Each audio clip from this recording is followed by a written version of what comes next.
sit Willie up. Come here, Willie. The story of Ferdinand. Once upon a time in Spain, there was a little bull, and his name was Ferdinand.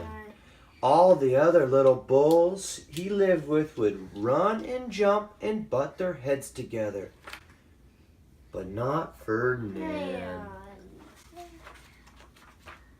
He liked to sit just quietly and smell the flowers. He had a favorite spot out in the pasture under the cork tree. It was his favorite tree, and he would sit in the shade all day and smell the flowers. Hi, Willie. Sometimes his mother, who was a cow, would worry about him. She was afraid he would be lonesome all by himself.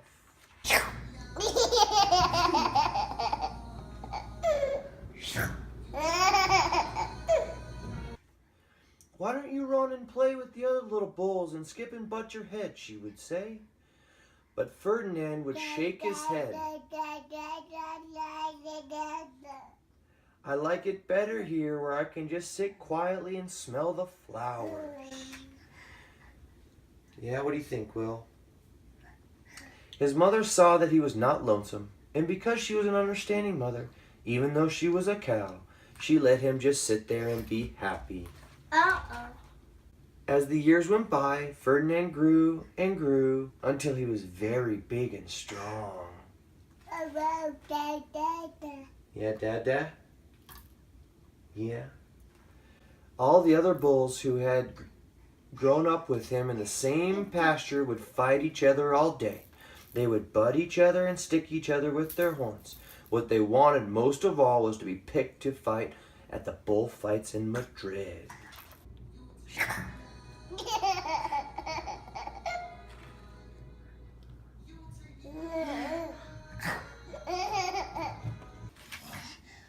But not Ferdinand.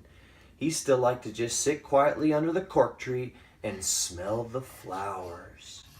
One day, 5 men came in very funny hats to pick the biggest, fastest, roughest bullfight in the bullfights in Madrid. After all the other bulls ran around snorting and butting, leaping and jumping, so the men would think they were very, very strong and fierce and pick them. Ferdinand knew that they wouldn't pick him, and he didn't care. So he went out to his favorite cork tree to sit down.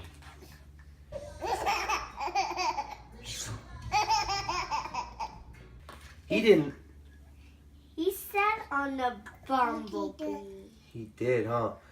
He didn't look where he was sitting, and instead of sitting on a nice cool grass in the shade, he sat on a bumblebee. Hi. That might be. Well, if you were a bumblebee and a bull sat on you, what would you do? You will sting him. And that is just what the bee did to Ferdinand. Wow, did it hurt. Ferdinand jumped up with a snort. He ran around puffing and snorting, butting and pawing the ground as if he were crazy. Are you crazy? No. The 5 men saw him, and they all shouted with joy. Here was the largest and fiercest bull of all. Just the one for the bullfights in Madrid. Oh, look at him. He's not happy. No, he's sad. Oh.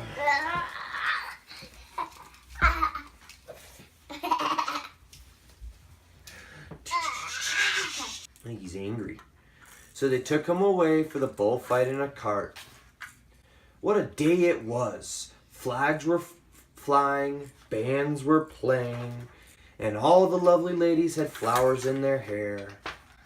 They had a parade into the bull ring. First came the banderillos with long sharp pins with ribbons on them to stick in the bull and make him mad. That's not very nice, is it?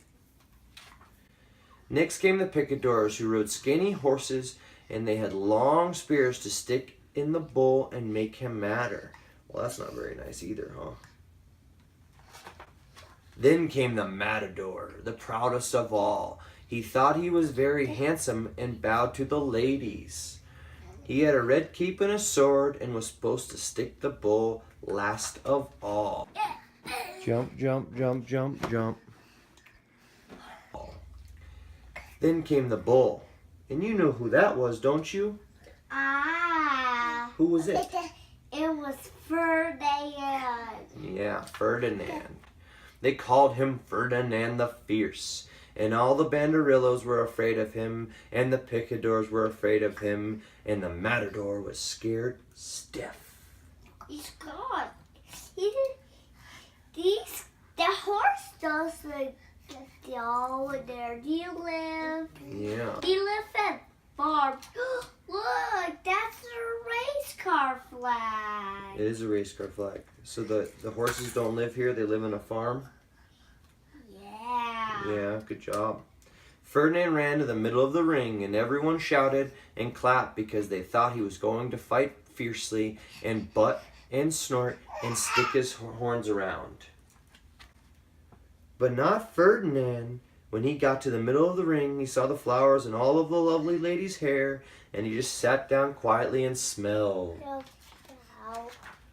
He wouldn't fight and be fierce, no matter what they did. He just sat and smelled, and the banderillos were mad, and the picadors were madder. And the matador was so mad, he cried because he couldn't show off his red cape and sword.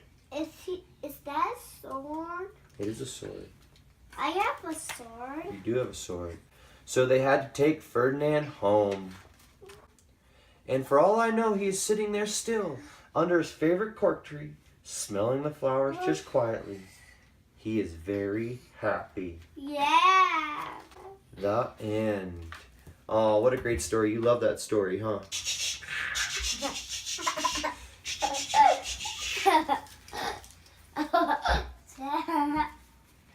What's the magic word? What's the magic word? I love you.